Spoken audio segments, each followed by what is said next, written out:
souvenez-vous, l'UDPS avait dit que si elle arrive au pouvoir, cette constitution sera...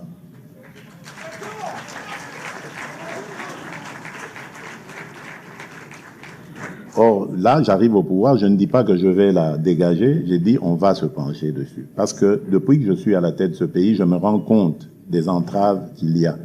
Notamment, il y en a une d'ailleurs aujourd'hui, nous parlons ici du partenariat avec les États-Unis. Dans le partenariat, les Américains nous ont exigé certaines réformes qui doivent se faire au niveau de la justice. Ces réformes ne se feraient pas sans réviser la Constitution. Donc vous allez nous interdire de la réviser parce qu'il y a 2 pelés et 3 tondus qui ne veulent pas qu'on touche à la Constitution, et on va condamner tout un pays, toute une nation, pour faire plaisir à ces 2 pelés et 3 tondus. Vous voyez, le problème de la République démocratique du Congo, et je l'ai toujours dit, ce sont ces sachants ne sachant. En fait, bon, en d'autres termes, on les appelle les nonsologues. Ce sont eux qui pourrissent la vie. Et aujourd'hui, avec les réseaux sociaux, les choses vont parfois vite. On amène des débats qui n'en ont pas le sens, parce que ceux qui les amènent n'en ont même pas l'expertise. Le fait de regarder une constitution, pour se poser la question simplement de savoir, mais quel pays nous allons laisser aux générations à venir, c'est pas un crime. Je ne vois vraiment pas. Alors quand vous faites le parallélisme avec Donc vous avez écouté, non? Les gnosologues. Oh non, nous sommes en guerre, il va changer. Pourquoi? Pourquoi tu ne demandes pas à ceux-là qui sont venus faire la guerre de partir pour que lui ne change pas? Pourquoi tu ne demandes pas ça? Pourquoi tu ne demandes pas ça? Voilà pourquoi je répète encore. C'est ça la vérité. Vous pouvez parler, vous n'êtes pas au pouvoir. Tshisekedi est au pouvoir, c'est lui qui voit tout, qui a toute la vision. S'il lui trouve que, il a même dit, j'ai fait là-bas 6 ans, 7 ans, il voit. Mais les générations futures des enfants, ça ne peut pas marcher avec cette histoire ici.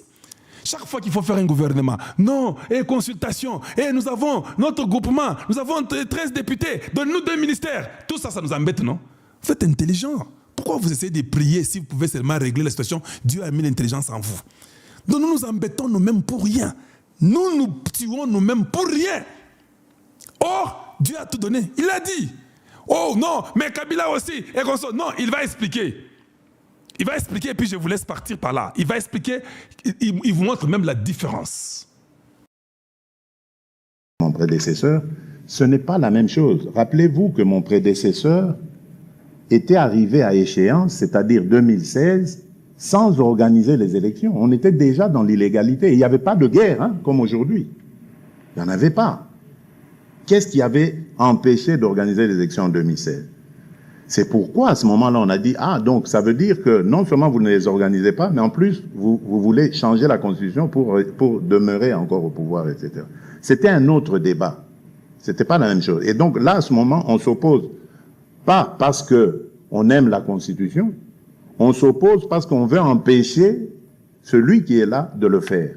Et donc, si ça m'arrive à moi de le faire, d'abord, sauf évidemment situation contraignante comme celle d'aujourd'hui de la guerre, que j'espère terminer le plus rapidement possible. Mais si on ne peut pas terminer cette guerre, malheureusement, on ne pourra pas organiser des élections en 2028, mais ce ne sera pas parce que j'ai refusé de les organiser.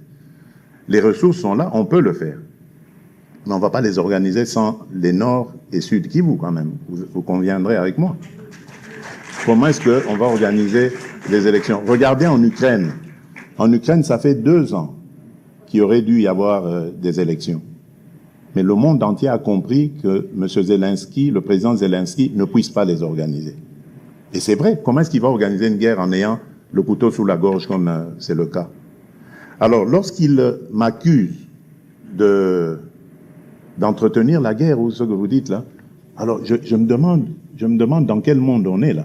Donc comment est-ce que moi je peux faire pour être à la fois du côté Congo et passer du côté Rwanda pour inciter les forces rwandaises à nous agresser? Comment je peux réussir cet exercice-là? C'est étonnant. Cette guerre, je vous dis, elle nous a été imposée.